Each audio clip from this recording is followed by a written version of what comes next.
Humanitarian aid is profitable, even for these migrant labourers.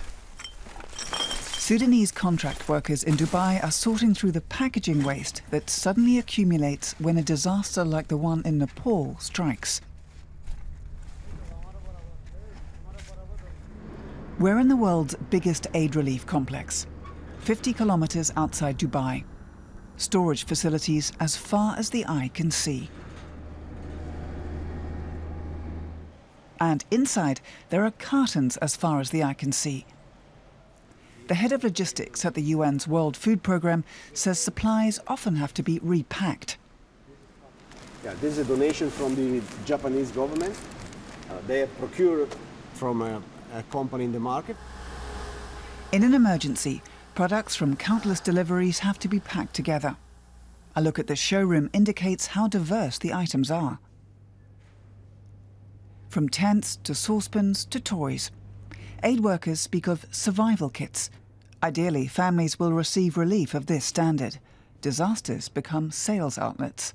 In 2014-15, we have what we call L3 emergency, which are corporate emergency where there is a huge caseload of beneficiaries to be served, and we have 5 of them at the same time. So, of course, the response to this big 5 emergency create an opportunity for whoever is, in our case, dealing with a big food commodity or logistic services or NFI like the one we see in the UNHRD. 28 aid agencies and the United Nations have depots here, both free of charge and duty-free. Everything comes together in the offices of the UN World Food Programme. The man behind it all is the Sheikh of Dubai. He's created a mega hub of the global humanitarian aid programme at a cost of 80 million euros. The control centre of the so-called International Humanitarian City, far from the cartons and depots. Anyone wanting to do business with the humanitarian aid scene has to come here. The top managers of large companies come and go freely, like the head of UPS India. His company has just donated another cargo flight to Kathmandu. The partnership is close.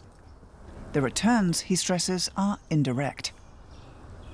I mean, indirect return, obviously, as you build capabilities, as you deal with crises such as Nepal, which has been one of the more difficult crisis situations to deal with, you can leverage some of these skills on the commercial side to provide aid and provide support.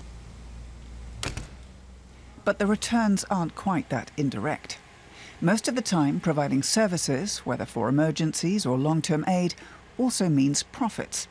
Prefab housing, tents, office equipment, all those items are usually bought with money from donations. Shipping them to their destinations also means business for private companies.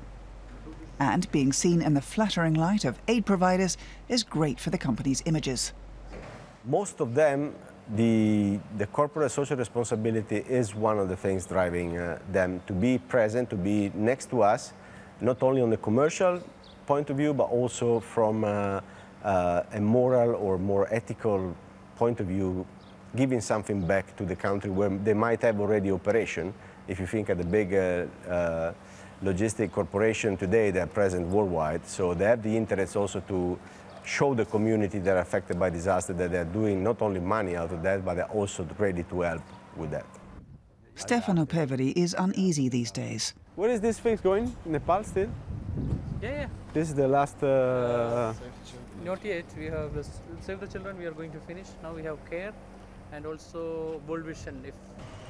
After the Himalayan earthquakes, some of the UN depots look as if they've been looted. Nepal has been a drain on supplies.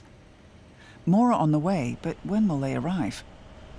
Aid is still needed in Yemen, the large refugee camps in Jordan and Kenya, and areas affected by Ebola. But it's hard to put a price on humanitarian aid. If you need a 15 tons forklift to be procured in the market, it's going to take you probably between 30 to 40 weeks. And we could get it in Nepal, thanks to this kind of partnership, in 3 days. So it's difficult to put a price or a value to that. It's just thanks to them that they're there to support. These migrant labourers are working for union paper mills. the largest paper mill in the United Arab Emirates.